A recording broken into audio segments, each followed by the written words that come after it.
Y'all, did you know that there was biblical significance behind the rainbow? If you did, so did I. If you didn't, I may or may not have been in the same boat as you up until this morning, okay? I was reading in Genesis this morning as I am starting the Bible again and trying to read through it in a year. And this time I'm trying to be more intentional, you know. I usually read the ESV version, and it does have footnotes at the bottom that help to give a little bit more context on what I'm reading.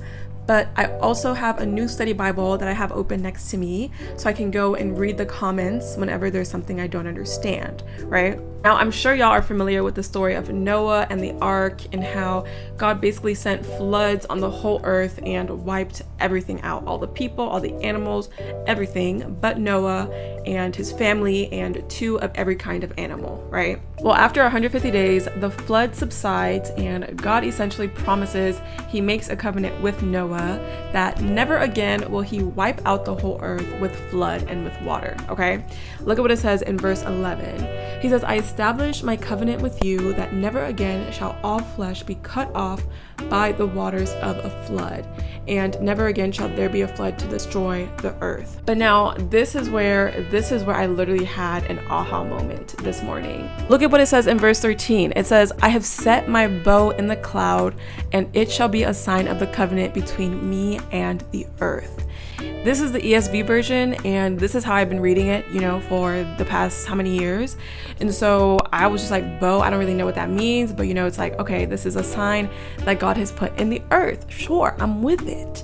However, today I decided to mosey on over to my study Bible, and let me show you what it says in there. The notes for verse 13, it says rainbow. Rain and the rainbow doubtless existed long before the time of Noah's flood, but after the flood, the rainbow took on a new meaning as a sign of the covenant with Noah, basically. It says the rainbow probably represents the bow with which God often shoots the arrows of his lightning bolts towards the earth.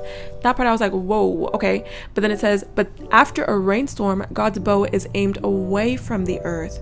Whenever he sees the rainbow, he is reminded of his pledge not to send another deluge to wipe out the earth. When I tell y'all, my jaw literally dropped this morning when I was reading my Bible. I was like, no way. That is so cool. And now, like, every time it rains and it clears and we see the rainbow, it's like we can be reminded of that covenant too, you know? And it's like God's grace and his mercy on us.